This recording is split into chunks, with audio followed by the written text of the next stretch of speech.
మంచి మాటలను ఈ ప్రాంతపు వాసులకు వినిపించడానికి మీ దోస్తులను తీసుకొచ్చిన విధానాన్ని బట్టి వందనాలు తెలియజేసుకుంటూ కొద్ది నిమిషాలు చెబుతున్నా నాకు పరిశుద్ధాత్మ శక్తిని తోడుకొచ్చమని క్రీస్తు వారి పేరున ఈ ప్రార్థన అడుగుచున్నాం తండ్రి. ఆమేన్. ముఖ్య వాక్య సందేశాలకు మనం మర్చికొచ్చిన పాలనే గారికి వందనాలు తెలియజేసుకుంటున్నాను.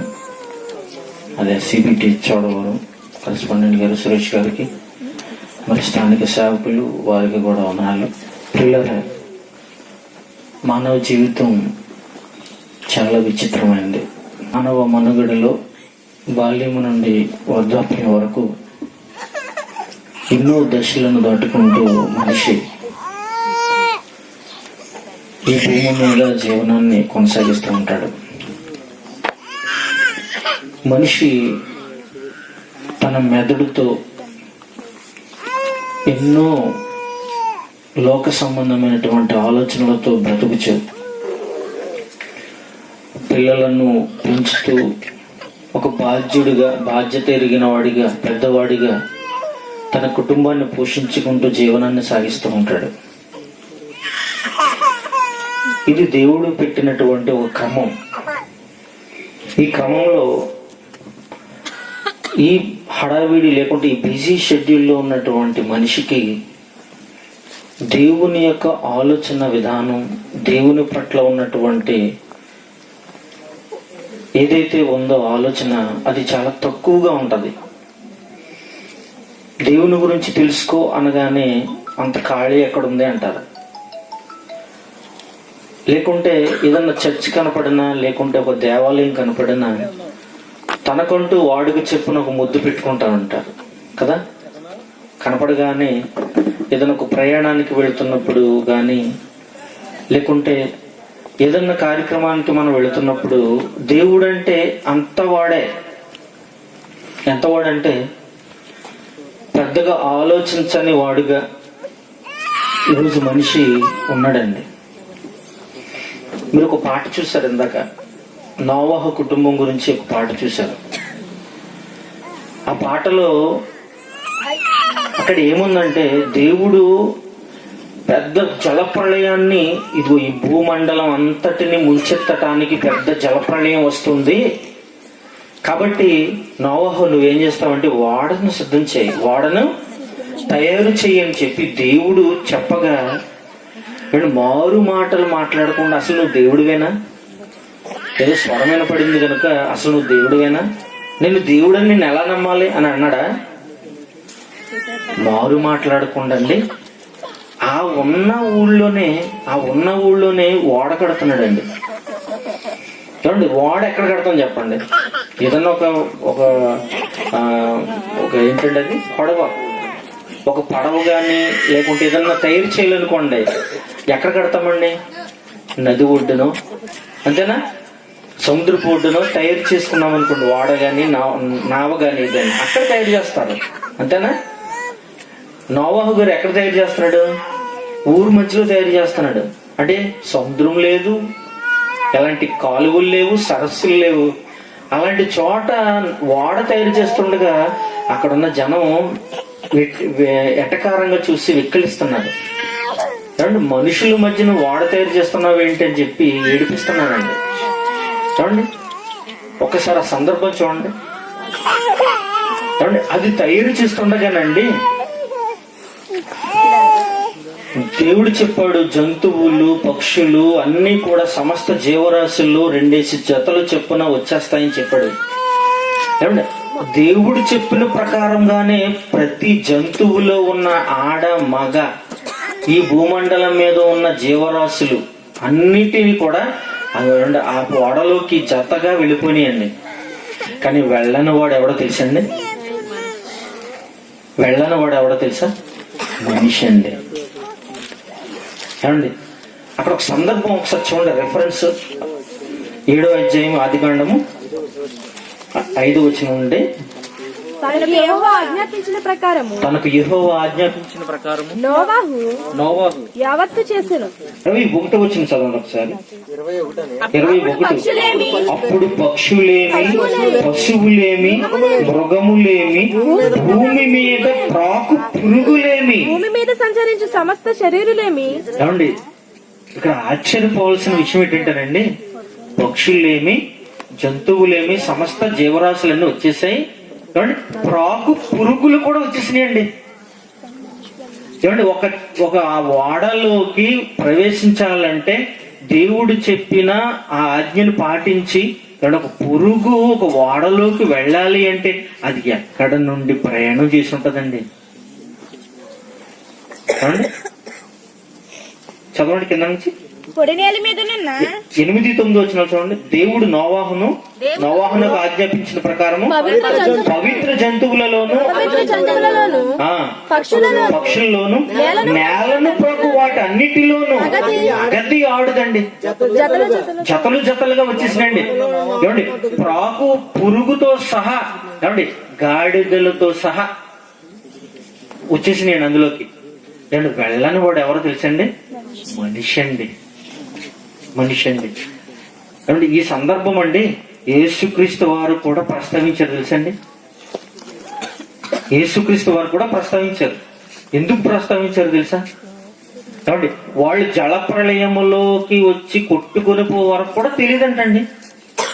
నోవాహు గారు చెప్పారు కదండి, చెప్పకపోతే తప్పు, అంతేనా? నోవాహు గారు ఏమన్నారు?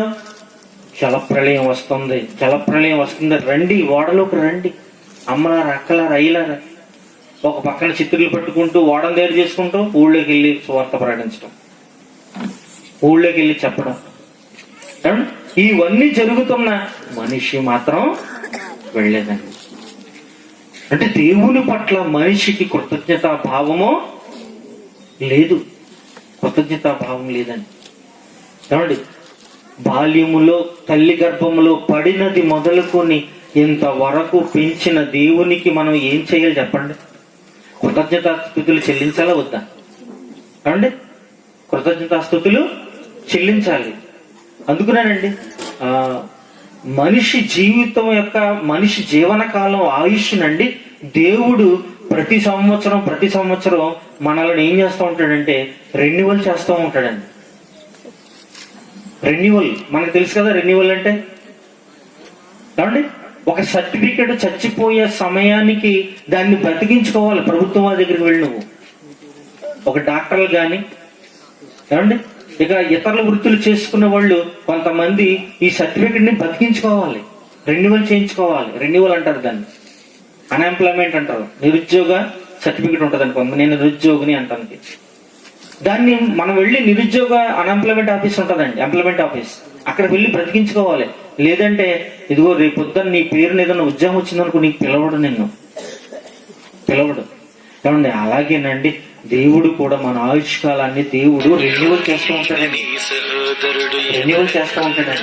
దేవుని పనిలో దేవుని పట్ల అంకిత భావం కలిగి, దైవభక్తి కలిగి, నీతిగా యథార్థంగా బ్రతికే వాళ్ళు ఈ భూమి మీద ఉన్నవాళ్ళు అండి దేవునికి ఎప్పుడు కూడా దేవుడు కాపు కాస్తూ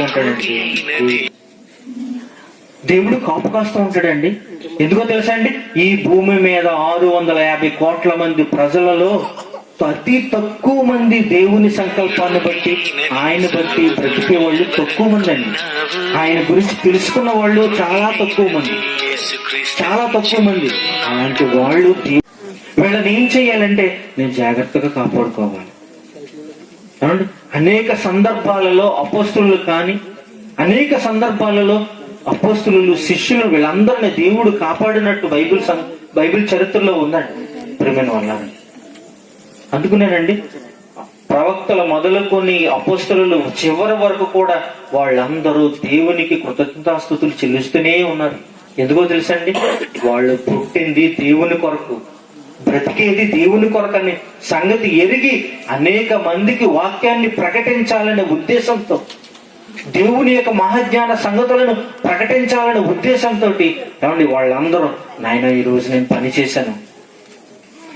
చేశాను కాబట్టి నీకు కృతజ్ఞతాస్తుతులు చెల్లిస్తున్నాను.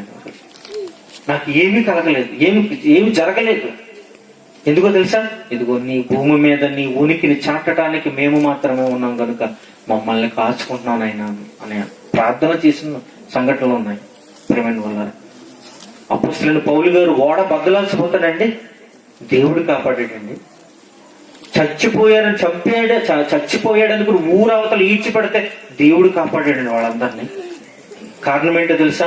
ఈ భూమి మీద దేవుని సంకల్పాన్ని, ఆయన సంకల్పాన్ని ఎరిగిన వాళ్ళకి ఖచ్చితంగా దేవుడు కాస్తూ ఉంటాడండి, కాపాడుతూ ఉంటాడు. ప్రియమైన వాళ్ళారా, ఆలోచించండి. మరి సోదరులు ప్రమాదం నుండి తప్పించబడ్డారు కనుక దేవునికి మరి కృతజ్ఞతాస్తుతులు చెల్లించాలనే ఉద్దేశంతో ఈ కార్యక్రమాన్ని ఏర్పాటు చేశామన్నారండి. ఏమండి, అనేక మందికి ఈ కార్యక్రమంలో అనేక మందికి దేవుని మాటలు అందించాలనే ఉద్దేశమే దేవునికి కృతజ్ఞత అండి. ఆయన చేసిన మేలు, దేవుడు చేసిన మేలులకి. ఏమండి, ఇందాక ఒక మాట చదివారు, దావీదు గారు ఒక మాట అన్నాడు, నా ప్రాణమా యెహోవాను సన్నతించుము, నా అంతరంగమునున్న సమస్తమా. ఎందుకు సన్నతించమన్నాడు తెలుసా? ఏమండి, ఆయన చేసిన ఉపకారములలో దేనిని మరువకము అన్నాడండి. దేనిని మరువకము. ఏమండి, తన ప్రాణముతో తన చెబుతున్న మాట, నువ్వు ఎవరిని కూడా నువ్వు పొగుడుతావేమో, లేదా నువ్వు ఎవరిని వేరే దేవుణ్ణి తప్ప దేవుణ్ణి ప్రక్కన పెట్టి ఒకవేళ నువ్వు సుఖపడుతున్నావేమో, లేక ఒకవేళ ఎవరినైనా పొగుడుతున్నావేమో. కాదు, నా ప్రాణమా యెహోవాను సన్నతించుము, అంతరంగమునున్న సమస్తమా ఆయన పరిశుద్ధ నామమును సన్నతించుము. ఇలాగండి. ఎందుకో తెలుసండి, ఎన్నో ఉపద్రవాల నుండి, ఎన్నో అపాయాల నుండి తప్పించి దేవుడు ఏమండి ఎంతో కాపాడాడండి. దావీదు గారిని ఎంతో కాపాడాడు. మరి ఆయనకు కృతజ్ఞతలు చెప్పాలా వద్దా? కృతజ్ఞత చెప్పాలి ఖచ్చితంగా. ఇలాగా ప్రతి ఒక్కరూ కూడా దేవుని పట్ల అంకిత భావం కలిగి, మన జీవితం అండి ఎంత చేసినా ఖాళీ లేదంటేనే ఉంటామండి. మనం ఎంత చేసినా, ఎంత బిజీ షెడ్యూల్లో ఒకరు లేకపోయినా ఉన్నా, దేవుడి విషయానికి వచ్చేటప్పటికి నిర్లక్ష్యం అండి, నిర్లక్ష్యం. ప్రియమైన వాళ్ళ కానండి, ఈ భూమి మీద ఊపిరితో ఉన్నాము అంటే ఖచ్చితంగా దేవుని వల్లనండి.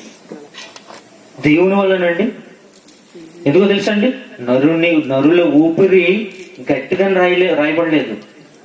ఒట్టిదన్నాడా? ఒట్టిది. నరుల ఆయుష్ ఒట్టిదని ఉంటదండి. కీర్తన గ్రంథంలో గడ్డి పరక అన్నాడు ఒక చోట, ఏమంటే ఆవిరి అన్నాడు ఒక చోట. ఏమంటే ఇలాంటి తేలికగా మన ఆయుష్ను తీసివేసిన దేవుడు మనము ఇంకా బ్రతికి ఉన్నాము అంటే కారణం ఏంటో తెలుసా? మన పట్ల ఆయనకి ఏదో బాధ్యత ఉంది. ఆయన పట్ల మనకేదో బాధ్యత ఉంది. అందుకునే భూమి మీద మనం బ్రతుకుతున్నాం. ఆ మాట చూసి ముగించేస్తాం చూడండి ఒకసారి. ఏమండి, 34 వచ్చాయి, 13. ఎవడైనా భూమిని చదవమ్మా. ఎవడైనా భూమిని ఆయనకు అప్పగింత పెట్టినా, ఎవడైనా సర్వ ప్రపంచ భారమును ఆయనకు అప్పగించిన, ఆయన తన మనస్సును తన మీదను ఉంచుకొని ఎడల, తన శ్వాస నిశ్వాసములు తన యొద్దకు తీసుకొని ఎడల, శరీరులందరూ ఏకముగా నశింతురండి. శరీరులందరూ ఏకముగా నశింతురు, నరులు మరలా ధూళి అయిపోతారా? ఏమండి, ఈ మాట అర్థమైందండి? దేవుడు తన మనస్సును తన మీద నిలుపుకుంటే ఏమైపోతాం మనం? ధూళి అయిపోతామంట. ఎందుకు? తన మనసు తన మీద లేదా మరి? అంతే కదా. మరి ఎవరి మీద ఉంది? అందరూ ఏకముగా నశించెదరు.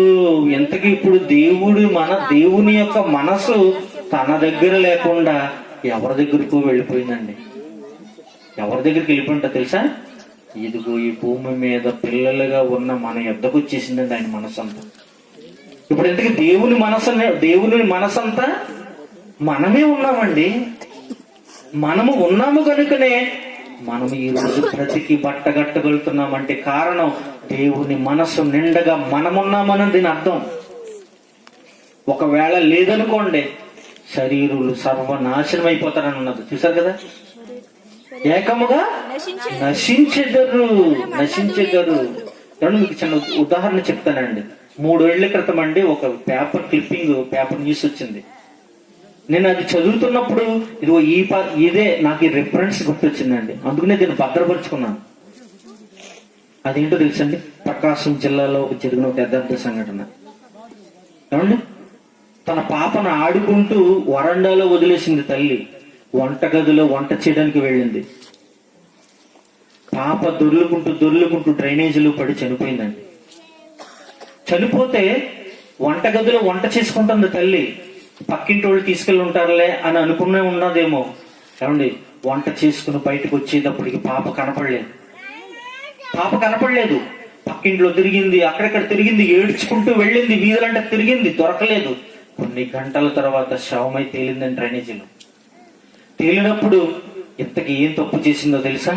తన మనసును తన వంటగదిలో పెట్టి వంట చేసుకునే ఉంది తప్ప తన పాప వైపుకి తన మనసును తిప్పుకోలేకపోయిందండి. ఆడుకుంటుంది అనుకుంది వరండాలో, కానీ ఏం జరిగిందో తెలుసా? చనిపోయింది. ఎందుకో కారణం, తన మనసు వంటగదిలోకి పరిమితం అయిపోయింది. తల్లి తన మనస్సు వంటగదిలోకి పరిమితం అయిపోయింది. పాప శవమై తేలింది. అలాగేనండి, దేవుడు ఒకవేళ అలాగే ఆలోచిస్తే తన మనస్సు తన మీదే నిలుపుకుంటేనండి ఈ రోజు శవమై తేల్తామండి మనం. శరీరులు ఏకముగా నశింతురు. ఈ రోజు తన మనసు నిండుగా మనము ఉన్నాము గనుకనే దేవుడు మన పట్ల కృపను దయను అలా కాపాడుకుంటూ వస్తున్నాడండి. ప్రియమైన వాళ్ళారా, నిన్నగాక మొన్న పరిచయమైన ఒక అమ్మాయి గురించి మనసంతా నువ్వే అని సినిమా తీశాడు ఒకడు. ఏమండి, కన్న తల్లి లేదు, పెంచిన తండ్రి లేడు, తోబుట్టువు లేరు. నిన్నగాక మొన్న ఆయన పరిచయమైన ఒక అమ్మాయిని మనసంతా నువ్వే అని సినిమా తీసి ఒకవేళ ఆ అమ్మాయి దక్కకపోతే చచ్చిపోతున్నాడే.